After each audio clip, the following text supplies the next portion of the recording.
the silent war over human enhancement. It didn't begin with soldiers or weapons. It began inside laboratories, clinics, and private research facilities, where the human body quietly became a platform for upgrade. To understand why this matters now, we need to look at how enhancement once worked. Humans improved themselves externally. Tools amplified strength. Education expanded intelligence. Medicine restored what was lost. But the body itself remained largely untouched, treated as a fixed baseline rather than a system to optimize. That assumption began to erode. Advances in neuroscience, genetics, and bioengineering revealed something unsettling. Human limits were not hard walls. They were soft constraints shaped by biology, not necessity. Memory, reaction time, endurance, perception, all adjustable under the right conditions. At first, enhancement was framed as therapy, restoring function after injury, helping patients regain normal capacity. Few objected, but as techniques improved, the line shifted. What restored could also exceed. What healed could also enhance. Neural implants sharpened focus. Gene edits improved resistance to disease. Drugs tuned alertness and emotional control. Exoskeletal interfaces blurred where body ended and machine began. These were not science fiction. They were prototypes, tested quietly, refined carefully. The conflict emerged when enhancement left the clinic. Military programs explored cognitive acceleration. Corporations invested in productivity augmentation. Athletes pushed beyond biological norms. Enhancement became advantage. An advantage, once proven, is never optional. The war over human enhancement was silent because it did not need permission.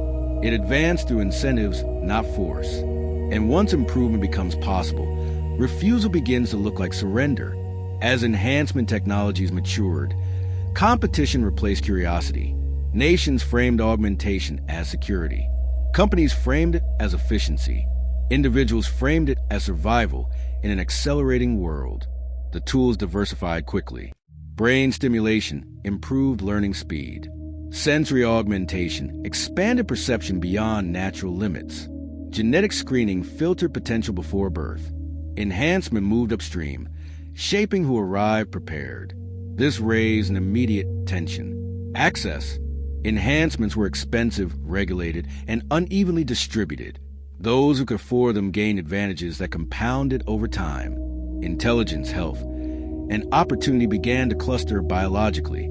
Supporters argued this was no different from education or nutrition. Critics countered that enhancement altered the starting line itself. Inequality was no longer social. It was physiological. Ethics committees struggled to keep pace. Enhancement was not a single technology. It was a moving target, evolving faster than laws could adapt. Banning it outright was impossible. Allowing it freely risked irreversible stratification. The conflict deepened when enhancement proved difficult to detect. Subtle cognitive tuning left no clear markers.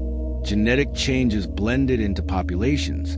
The enhanced did not wear uniforms. They simply performed better. This invisibility made enforcement nearly impossible. Sports, academia, and professional fields faced suspicion without proof. Trust eroded. Merit became ambiguous. The silent war intensified because no one announced it. It unfolded through adoption. Each enhancement raised a baseline. Each refusal fell behind. And beneath it all lay an uncomfortable truth. Human competition has always driven progress. Enhancement simply moved that competition inside the body. Once improvement becomes internal, the meaning of fairness begins to dissolve.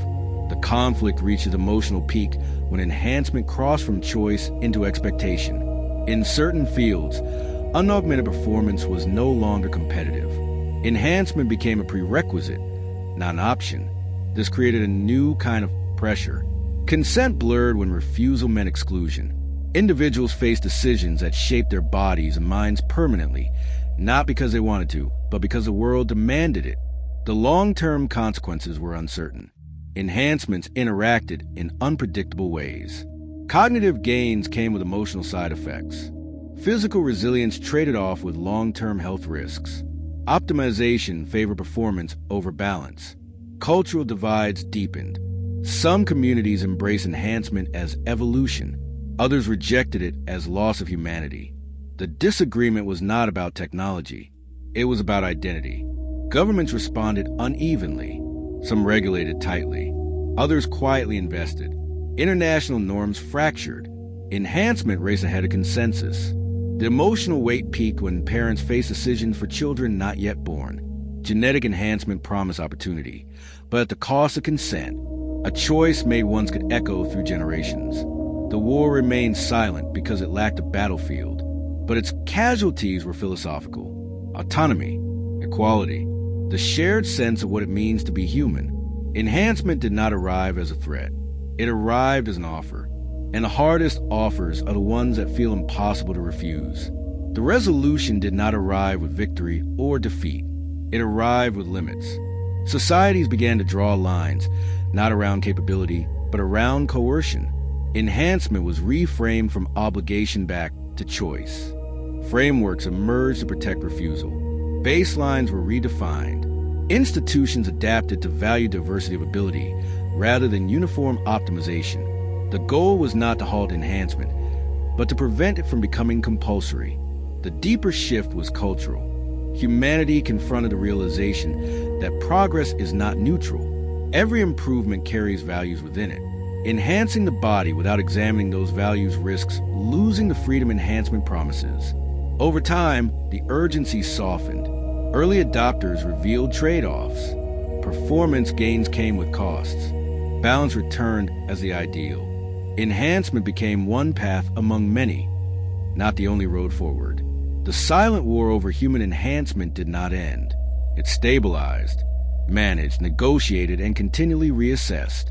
A permanent tension rather than a decisive outcome. What emerged was a fragile agreement. That being human is not about maximizing every trait. It is about choosing which limits matter. Technology can raise the ceiling, but humanity decides where to stand. Subscribe to join the journey.